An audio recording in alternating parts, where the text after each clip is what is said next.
Please Sure. join me, Michael. Oh, wait. Oh, we'll unveil the name? Okay. Come. Okay, all right. Please. Oh, this is a true unveiling. Yeah, it is a physical, true literal unveiling. unveiling. Yeah. Okay, all right. Please do the honors. Okay, all right. Okay, so 1, 2, 3. There you go. Unveil.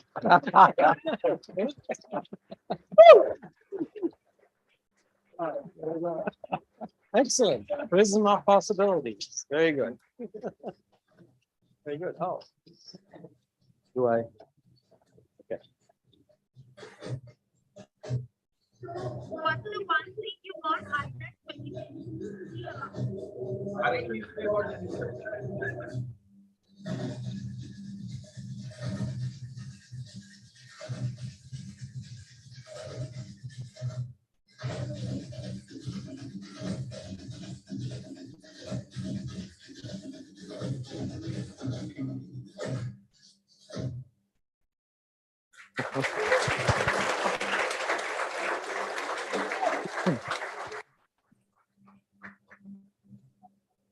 Michael is the CEO of Mastercard and a member of its board of directors.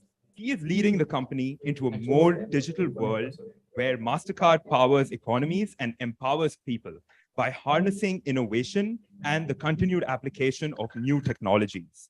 For much of the past decade, first as Chief Product Officer and then President, Michael was critical to setting the strategy that transformed the company's offerings from a consumer card-centric business to a platform that supports choice in how businesses, people, and governments make payments. Let me formally welcome you, Michael. It's a genuine honor for the institution and for all of us here to actually have you here, and for you to unveil the Leadership Summit. I think much unveiling lately. This is great. But having a leader of your stature unveil that, I think, is a genuine privilege, and we are very happy about it. Very good. Thank you. Thanks for having me. Thank you, Michael. Right. I see a lot of bright-eyed, bushy-tailed people here. This is great. And this is considering it's 7:30. That is even more interesting. We're out of pressures right now. My day worked the other way around. We are also delighted to have Professor Krishnamurthy Subramanian with us today. He is a professor of finance at ISB. As the youngest chief economic advisor to the government of India from 2018 to 2021, Professor Subramanian instituted policy that led to India emerging from the once-in-a-century COVID crisis with strong macroeconomic fundamentals, unlike the previous crisis when India joined the fragile 5 economies. Acknowledging Professor Subramanian's contributions, the Honorable Prime Minister of India, Shri Narendra Modi, noted his academic brilliance, unique perspectives on economic and policy matters, and reformatory zeal.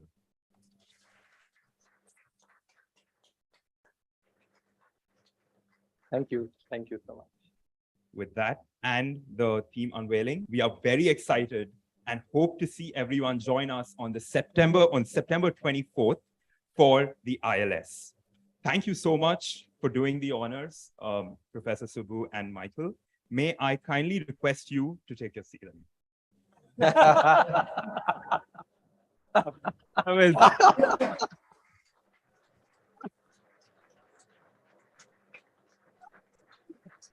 Well, the first thing I noticed, you have a sense of humor. Despite being German. Even better. Right, exactly. Over to you. Thank you so much. Once again, a very, very good evening to everyone. It's so heartening to see such interest to hear Michael. I'm sure you're all very keen to hear his perspectives. We're going to chat briefly about the way the global economy is. And in particular, we would like to hear Michael's views on the financial inclusion, the financial sector focused on India, the kind of opportunities that there are. We were having a discussion just briefly before we came in here, and I think he seems to be very bullish. So about India in particular, Michael, if you would allow me, can I just request you to give you a broad sense of how the global economy is shaping up this year, and how do you foresee the economy going forward? Right. So if you think about our business, a little bit like a seismograph. So we have a lot of feelers out around the world. We're active in more countries and territories than the UN actually has. So, which is always, we're everywhere. But it's not to brag, it's just to tell you that as far as consumer personal expenditure is concerned, we really have the finger on the pulse. And what we're seeing is a little different than what the headlines tell recession is looming. I was doing a TV interview earlier today, and the journalist tried to make me say the R word. And I did not say it. I really did not say it. So consumer spending is healthy.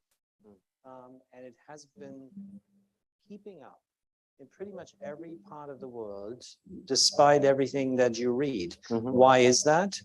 How is it different from previous crises? Because we have a crisis. Now, there's some sort of economic uncertainty is definitely out there. What is different is we don't have a near about to burst asset bubble.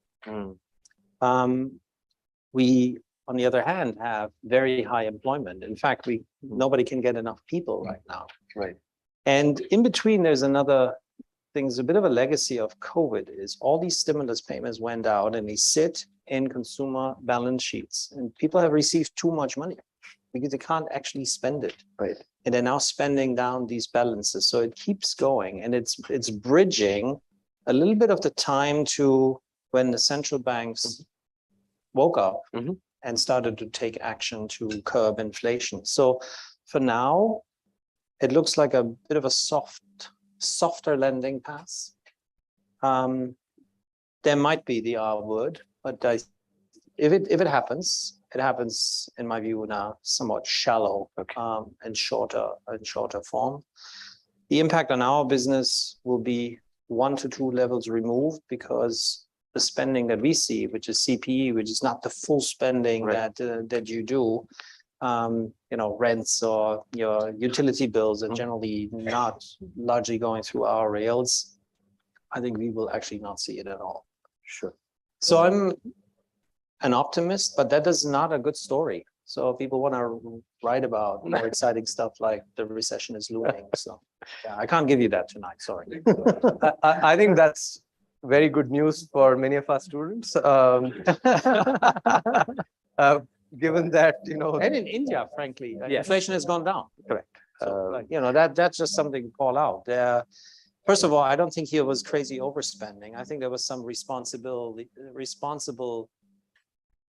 actions were taken during COVID. People did not get massive checks when they didn't need it. So I think all of that has come together in a positive way. So one question that our students in particular maybe would want me to ask is, this year, which sectors do you think might be the ones where the labor market will be the most heated? That's what they care about the most. Right. Where should you apply? What we see as a large employer, I see concentration of demand that cannot be satisfied with compensation that is going through the roof in anything engineering. So software, computer engineering. And then if you drill down into that, particularly around AI, machine learning, and then further level down, anything cyber.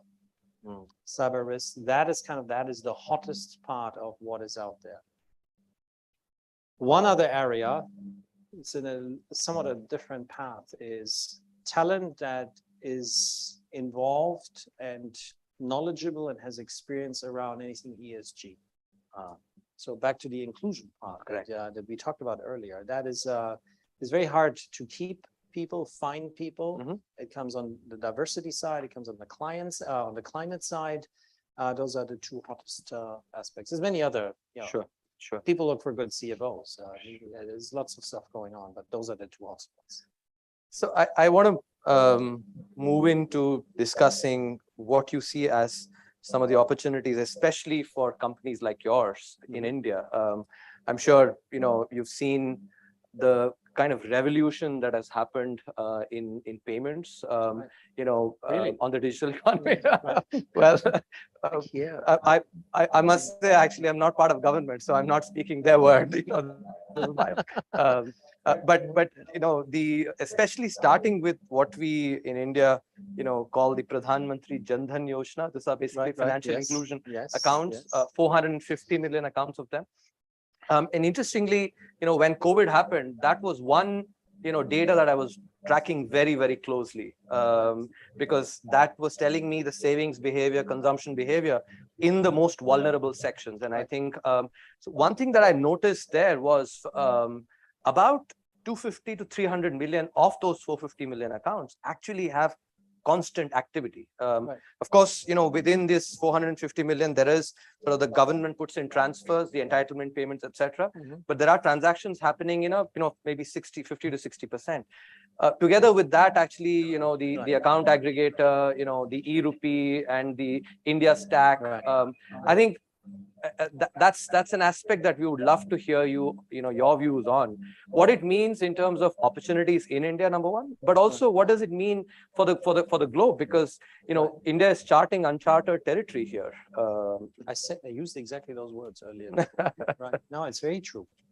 So as a company, we have been involved for over 12 years with financial inclusion. It was a problem that we faced actually in Africa. Very different context here in India. Just bear with me for a moment and I'll find my way back to India. There's an unnamed competitor that we shall not talk about that was active in Africa for 20 years, and we were really. I must acknowledge that just at the start of about 2 minutes into the interview, I mentioned that name, and I felt like he's going to come at me now like this. Anyway, let's not think about it. So the point is, we were late on a continent. We had basically ignored a continent.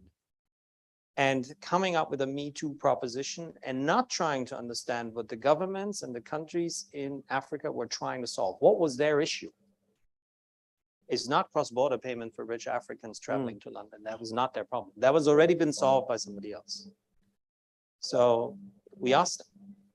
And it was financial inclusion. That's actually not what they said. The answer that they gave is, we have the majority of our population not included. They're not online. They don't have a financial identity. They cannot transact. They don't have a data footprint. And frankly, we don't know where they are and what they do with all of that. And maybe in some of the cities through the telco activity, there was some nucleus of engaging the bottom of the pyramid population, but in rural areas, nothing. So if you can solve that, then you're in. Nigeria, largest economy on the continent, 210 million people, tiny compared to India, but in the context of Africa, behemoth. So we said that's what we need to solve. And the very clunky solutions at the beginning, prepaid cards. I mean, that's not really a tool that you do use in a big way. When was this? This is 2011. Okay. So we looked at this opportunity for us, but more so through the lens of what are they trying to do? What's the path to build a middle class? How long will this take? How do you create some consumerism? How do you create access to start with, but don't stop at access? If you have a prepaid account, and then what? Yes, you could use it online, but if you don't have any money, well, how does that help? How do you save? How do you take out insurance? All that. That was the journey we had crafted, and it was a similar conversation to the one that we had earlier, where not everything is clear, but you go in. I went to our board in a board meeting in London.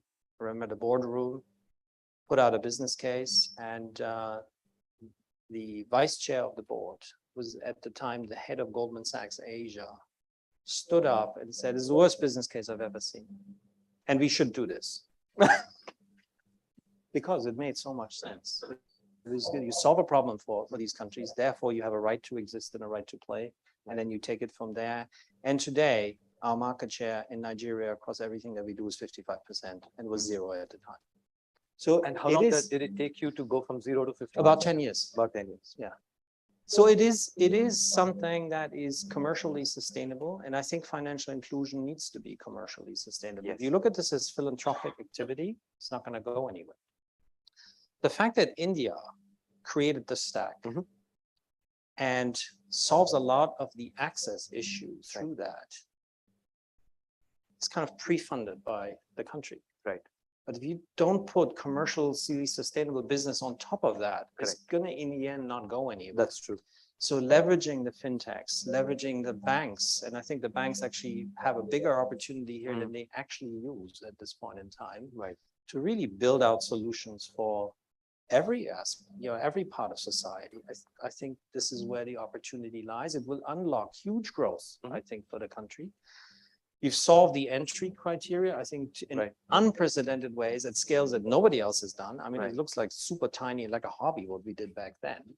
And I think here it's done in a way that we now, as a company, look at India and say, uncharted territory, solutions at massive scale.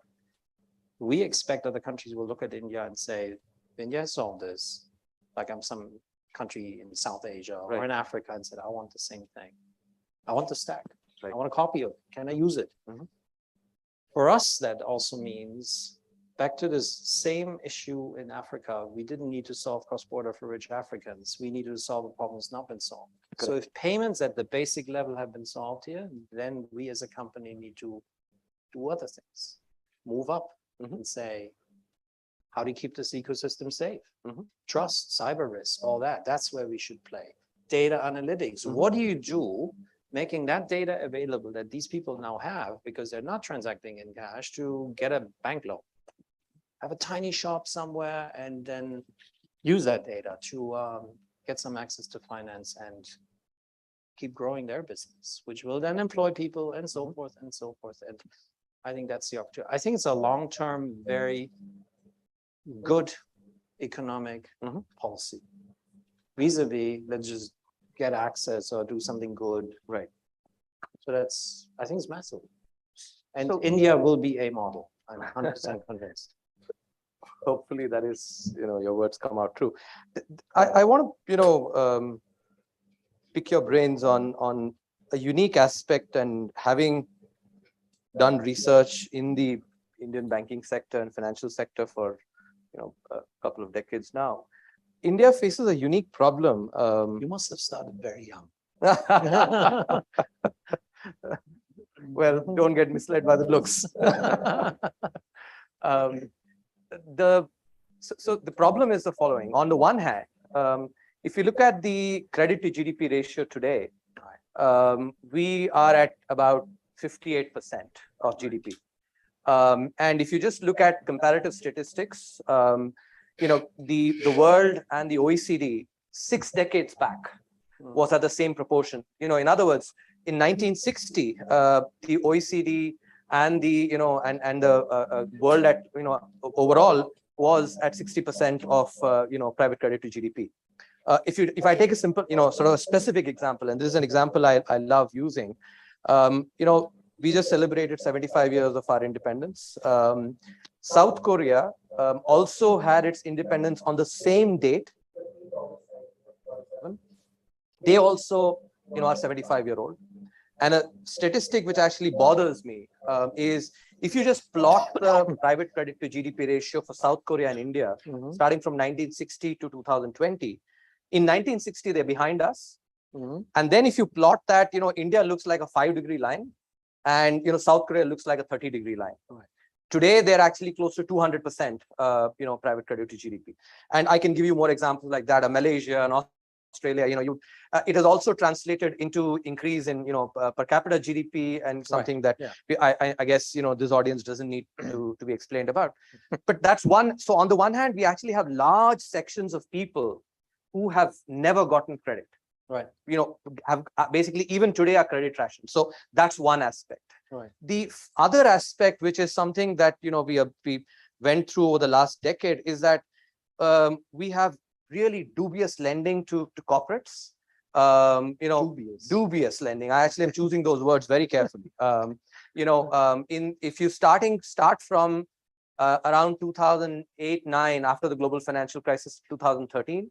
So we had a huge banking sector crisis, and just a couple of years before COVID, where trillions of rupees actually were lent to bad, and before my PhD, I worked in a bank where, corporates that have already defaulted on a loan are given loans again, are serial defaulters.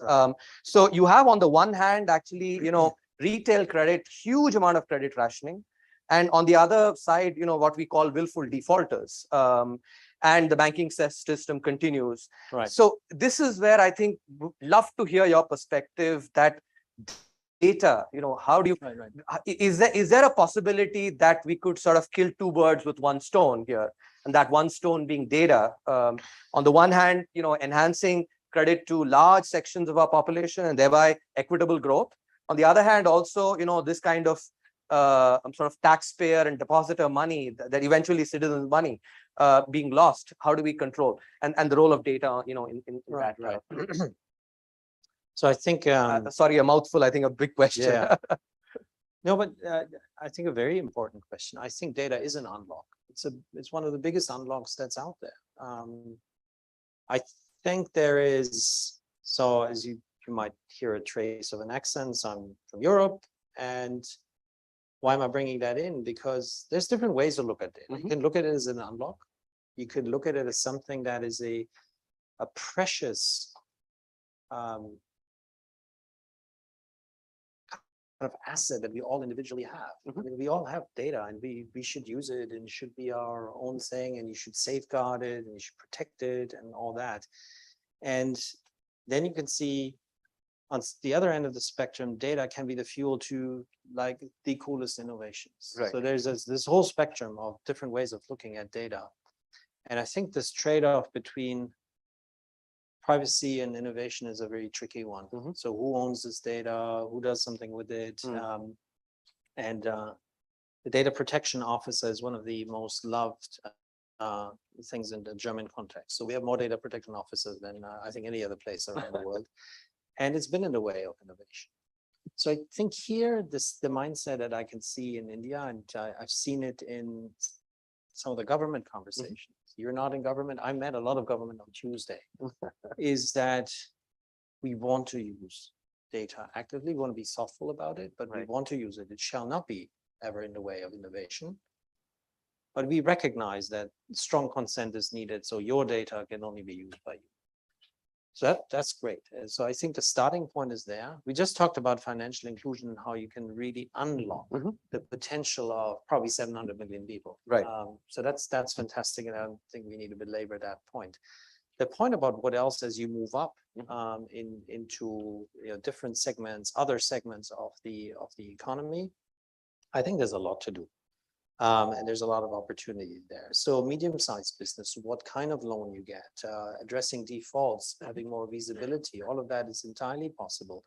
Being more predictive and not offering loans to people who don't need money, but people actually who need money and when they need it. Propensity models, throwing AI in and getting access to data in real time so that you can do relationship-based lending, but you can do flow lending in a moment, in real time, to judge this is when this person needs this loan because they want to buy X, Y, Z for their business or just personally for whatever they want to do. Right. So the open banking infrastructure that is driven here in the country, which could be another element of the India stack, I think that's thoughtful. That's a good thing to address that and make that data available. I think there's an interesting loop back to innovation though. If you make So there will be very many different views to what I'm about to say now. Is if all data becomes a public good for everybody, then I think you will pull out an incentive for innovation. One has to be thoughtful about it. It's like going to the pharmaceutical industry and saying this: the moment you found a cancer drug, I'm going to take your IP away and I'm going to heal the world. Well, the incentive to do research, therefore, fundamental R&D will be reduced. Correct. So I think it's a huge driver. I think the thinking around a platform and making data available, that's all there. I don't see enough pull yet on really use case driven. So how do we do this for who does it? Right. Do they have the private sector banks? Do they have a real motivation to get into that? I'm finding there is a lot of focus in this is not India specific, a lot of focus in private sector banks and compliance, right? Right. Getting into that, Mhm. there's not enough clarity from a regulatory perspective on what can you do with data, what is permissible, what is not, because data privacy laws are not keeping up. Technology is ahead of regulation, and that creates a back and some uncertainty. And particularly a highly regulated industry like banks are careful about that. Fintechs are racing ahead, but people don't necessarily always trust them with their data. So it's kind of a little bit of a soup that needs to be stirred, and then you got to see kind of like the alphabets in the soup, because that is form a word data, and we can find a way forward. I'm not sure that was a great analogy, but anyway. So I want to be conscious of time. Last question. Right. I've been so far very kind with you. So let me provoke you now. Bring it on. You mentioned about privacy, and so there is a view, and remember, I'm provoking you here. Right. Good. So let's see if I take the bait. So there's this view that if I basically, I mean, people who are in this room, and especially in an Indian context, all of us certainly can claim to be part of the 0.1% or 1% of this country in terms of income, etc. So we're certainly the elite. If I, in contrast, let's say the maid that comes to work for us, at home, I mean, that's a great part of being in India. Right. So if I ask that maid saying, in fact, her son was a couple of days came and asked me he wants a loan. Now, if I basically say that in return for you to get this loan, you have to make all your data available. Now, the question, therefore, I want to ask you is this preference about privacy of data. Is that an imposition of the elite's preferences on that of the poor, in the following context, that in the the trade-off for the poor person, getting, let's say, that few hundred, maybe $100,000 or $10,000 to set up a business, may be far more important than basically parting with the data. But for me, even if I'm maybe given a $100,000 loan, maybe I will not part with the data. Now, so in this debate on privacy, are we sort of trying to be too paternalistic, the elites in particular, in trying to impose our preferences, on the poor, and thereby possibly depriving opportunities, to them for going ahead in life? And that's the question, that I wanted to ask you on. This is I actually don't think so. I think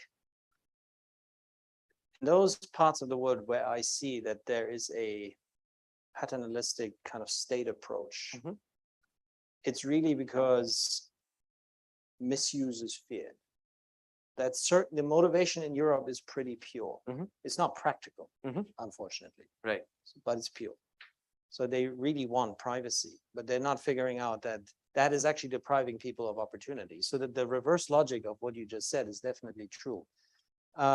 I think there's a very simple answer to your question, and that is everything just should simply be driven by very strong consent. So if I say I'm willing to give my data, I just get a really cool UX, and I'm willing to just give all the data, because then I have always all my preferences for all my loyalty programs, whatever, my purchasing preferences available at my fingertip. I got to provide the data. Correct. I love that. That should In fact, be no problem at all. In fact, the account aggregators. But the Europeans come along and say, well, that actually could be a problem. And because they go a few levels down and say, well, who then has that data, and how is that safeguarded? And do we understand the value chain of data? And that's where eventually there's some kind of back room fintech where that breaks down. I think it's a valid concern. Sure. But I think, just for the sake of privacy, that's a bad idea. We actually think as a company, data privacy and how we deal with strong consent and how it's really built into our solutions by design. Privacy by design is a massive differentiator because we can solve this issue. It does not have to be a trade-off. Right. Okay. In fact, the account aggregator has that feature where the customer basically says, I give you my data in return for you to assess me as a credit, and then so I want to open the floor now for questions. So the really provoking question. That's Your I didn't do a good job. So why don't I turn the please stand up if I would request you, mention your name, and then please keep ask a question. What I don't want is any comments or general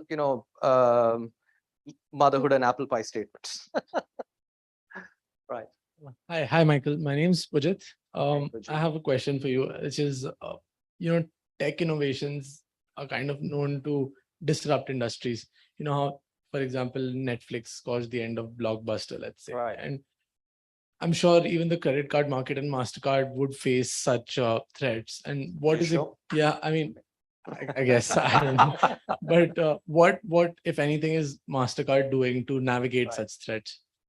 So, if you are a technology company, particularly a large one like ours, I would say we're like the OG fintech. Been around like 5 years. Tells you something. We're still around, huh? And if you look at our multiple, we're doing okay. No, but in all seriousness, you have to disrupt yourself. You just have to continue to do that. Right.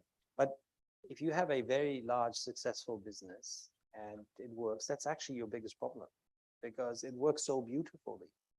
So what do? You need to do this gradually over time.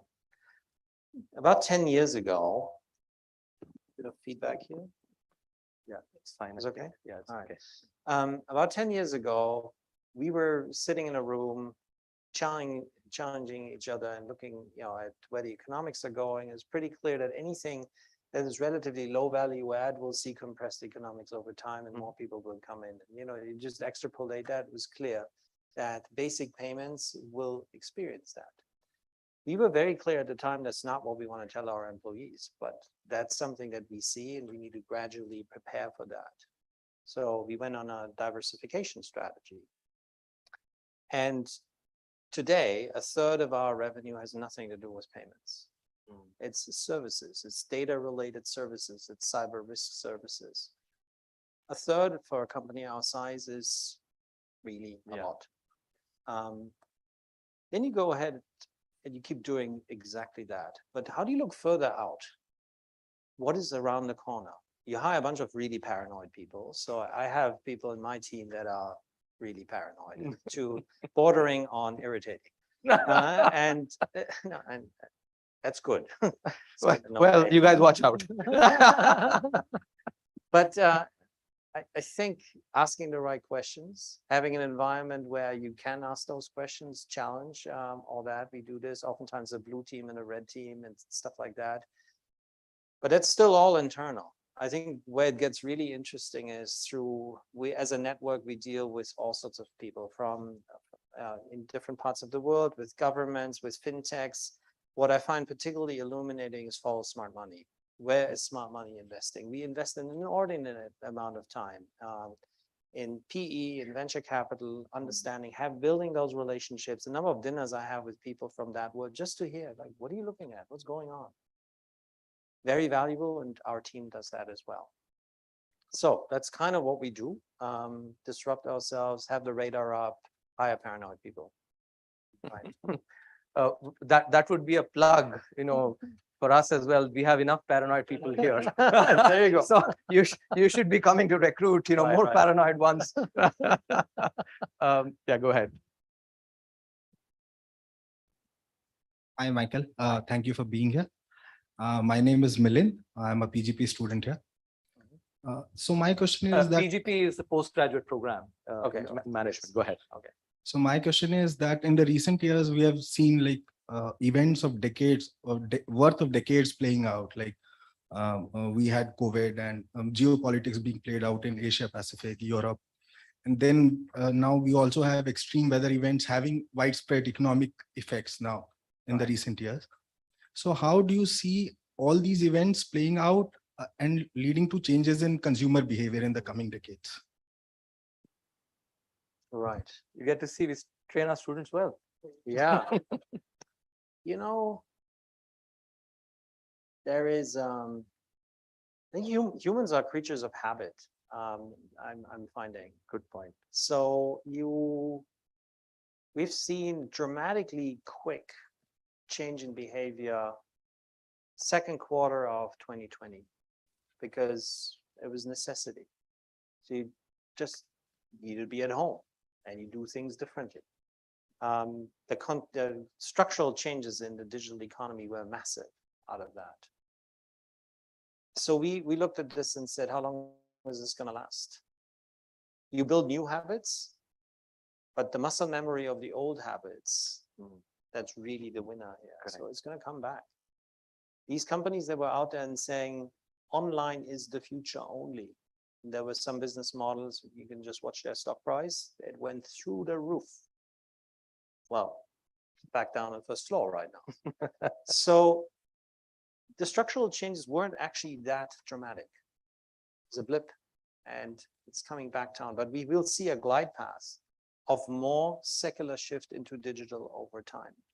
What's happening here in India with pulling hundreds of millions of people in the digital economy, that's going to be a different kind of growth rate. Although there's some last mile issues to solve. We were having a conversation earlier on some of the challenges that still, you got UPI everywhere, there's a few things still to do. Geopolitical tensions, I don't really see significant impact on consumer behavior. People will continue to live their lives. In Europe, I mean, like where I have a house back home in Germany, this is so close to Ukraine that back when Chernobyl blew up, people were I was running around in rubber boots. That's how close it is. So people do that. They just live their lives. Right. Because you cannot possibly think about it, even though it's so close. Isn't that much behavior. Climate, you would think that's the question of the century for all of us to solve. Is that actually changing the consumption industry and the consumption behaviors in any significant way right now? It's not. It's actually very scary. So we as a company, because we sit at the center of the consumption industry, we see all of that. We invest an inordinate amount of effort and time to educate people. So we've done something that is a theory that is playing out in Europe right now. So the Europeans have said COVID, recovery from COVID, and a move to renewable energies and generally a more climate-oriented economy would be a good thing. We can bring both of that together, called the European Green Deal. There's only one non-European company that's part of the European Green Deal, which is us. And this was a conversation with Franz Timmermans, who's the commissioner that is responsible for the Green Deal. He said, so we called him up and said, what would you think if you don't only address the supply side, but you address the consumption side as well? 450 million Europeans behave in a different way. He said, I love the idea. How do we do it? He said, well, how about we start by informing people? What is the consequence of their purchasing decision? So let's say I buy this particular good and it has 2 tons of greenhouse gas emission as a consequence of that. And then be clear that that is what you're doing. We thought this could be a really big own goal from a business perspective because our customers are the people who produce this stuff. Very interesting. The reaction was very different. The idea of informing customers and starting to create a glide path of changing behaviors. Airlines wanted to be part of this program. They're coming on board. Manufacturers, retailers. Today, in this particular thing, it's called the carbon calculator. They have a whole range of companies and banks that want to do that. So there will be change over time. The habits are changing over time. This is, and I think as a private sector, we have a massive role to play to nudge that forward. I think if you push too hard for a sense of urgency, it's not going to work that well. But I think pushing it along, that is, if more private sector companies come together to do that, I think it's going to help. I think we can have one last question. I've taken 2 questions from this side, so I'll have to take one. I'll have to give the opportunity to students. So how about a lady? Yeah, absolutely. Like, I think, question from one All of right, the over there. ladies. Now we go back to that. There we side. go back to that side, actually. So, the heavyweights are here. Right. We'll come back over there. Hello, Michael. Hi, Hello. Subbu sir. I'm Sushma. I'm trying to understand one thing. What's the competitive advantage Mastercard has over its competitors, especially in India? Right. So first, I think it's very important to define what the competitive landscape actually is in which we operate. That unnamed company earlier is not our competitive landscape. Okay? So it starts off with actually our biggest competitor is cash. So it's like this. It's not a motherhood and apple pie statement. It's actually that trend towards digital. Displacing cash is the biggest growth opportunity, and cash does not have a lot of competitive advantage compared to what we do. Safety, security, velocity, printing a data footprint, as we have talked about, credit access, cash does none of that. Interesting. And by the way, somebody can steal it. So you cannot steal. Our stuff is secure. Apologies, I'll just interject because, what you said, cash is your competitor. Before I moved to the ISB, I was at the Govt Business School in Emory University, Roberto Govt. He said basically the competitor to Coca-Cola is water. Right. There you go. So right, please right, go ahead. Right. So that is the biggest competitor. Then the lens through we look, we have traditional payment players, and there's a few established names, one we did not mention, and others as well. So, that is interesting for us, and we do look at that quite intently. But then it is a much broader competitive landscape. In many ways, part of what India is doing with its payment platforms is also a competitive angle. The gyro system in Europe, you have a lot of homegrown payment systems. But over time, we have changed our view on that and say that is partly head-on we will compete. But in many times we will actually partner because we have a lot of value-add services that they all need and want because it makes a better experience for their customers. So there's kind of friend or foe, it's unclear. So we do both. The paranoid people look one way and the others look another way. So there's partnerships. But then I mentioned earlier, we do have a whole set of payment service, data analytics, cyber. So that competitive landscape is an entirely different one. You can look at it as an SAP. You can look at other data and SaaS businesses. They are an entirely different kind of competitive landscape. B2B payments, there's a lot of specialist companies that do nothing else but B2B, enhancing B2B data and so forth. So it's that wide.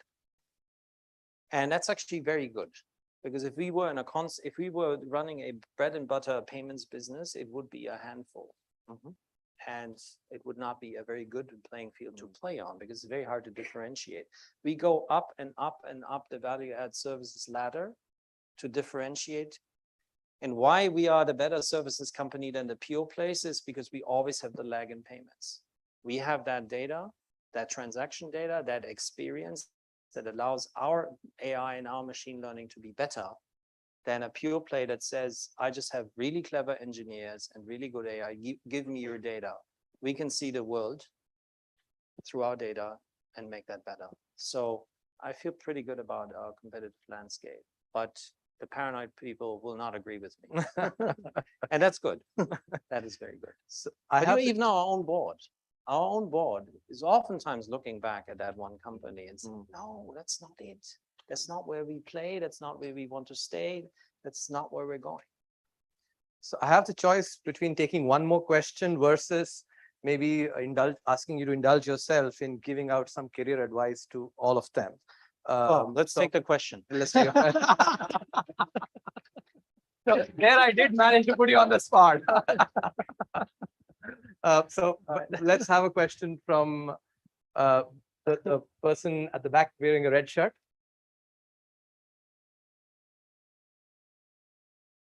Thank you, Prof. Hi, Michael. Thanks a lot for coming here. I really liked your What's your views name? about. My name is Aaron. Yeah. So I really liked your views about data privacy that you spoke about. But one of the things that you also spoke about regulations. So, regulations in Europe and regulations in India are very different with respect to data. So some companies try to turn a blind eye towards it, and not deal with data according to the regulations in Europe. So I wanted to ask, how does Mastercard and how do you as a CEO implement strategy to ensure that data is protected in India as well as it is in Europe? Right. You know, we have a very simple approach to it, basically common sense driven, and I come back to this principle of consent. So our data principles that guide what we do are as follows. It's your data, you control it, you benefit from it, we safeguard it. That's it. If you dissect hundreds of pages of GDPR, European Data Privacy Regulation, that's what it comes down to. We just made it a little simpler. We're not bureaucrats, so we wrote it up in a different way. We have just done a second edition of that. We went out with that maybe 2 years ago. We just updated that. We refined it a bit, and there's a few sub bullets now on how that is. But that is as simple as what we do. That allows you, based on consent, to do stuff with data. But you want to, it's not a 17-page addendum on a do you accept button on some sort of app. It's very simple, very clear. You will always know what you're up with when you use our solutions. And we mandate to anybody who has a Mastercard license to do the same. So you cannot accept or issue Mastercard payments if you don't follow that logic. So we advocate, we invite other people to come onto these principles in our ecosystem and say, whether the ones who have our license, that's not an invitation, it's kind of a must. But other people, we talk to banks, we talk to governments, isn't that very straightforward? So that works. I think it's fit for purpose. We have had no need to change. We just refined it a bit and made it a little bit deeper. And that is what Privacy by Designs, our product people, they design our products like that. There's one right here in the front row. It works. I think keeping it straightforward, common sense. So I see a lot of interest on many questions, more questions. I think that's testimony to how engaging you have been. Right. But I'm sure you have a business to run. Well, you are the last stop between me and New York, so I'm going back. And Heading therefore, to the airport. we will have to let you go. But I think, from my side and on behalf of the institution, want to express our sincere gratitude for actually, taking time in your India trip to actually come here and visit us and sharing your wonderful perspectives. I'm sure our students here have, are enriched. They will certainly not forget ISB, but they won't forget Michael either. Excellent. And Mastercard. Thank you. Thank you. Thank you. That was fun. Thank you. Thank you. Good stuff. All right. Thank you. Yeah. I wish you all the best with your studies, and the application forms are at the door. Is there something else on the agenda? Sure. Go ahead. Okay. All right. Yeah, that's part of the formal. Okay. Good. Let me sit back down. So I think you should do against the sitting part, right?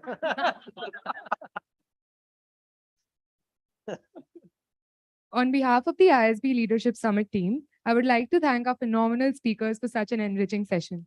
We surely have a lot of things to take back from today's session. I would also like to take this opportunity to thank our dignitaries from Mastercard for joining us today, as well as our fellow classmates, and most importantly, Ravi Datla, our alum from ISB, for being very instrumental in making this event happen. Sorry, Michael, that's reserved for the alums, the special affection. All right. Great. I would now request the audience to rise and we'll take a group photograph. Okay. the All audience. right. How do we do this? From the Well, other way around? we have a very, very capable photographer, I think. who Okay. might, All right. We just stand in the middle? Yeah, I Okay, think we all right. can. Okay. Good. It's fun. Okay. All right. Great. Excellent. Thank you.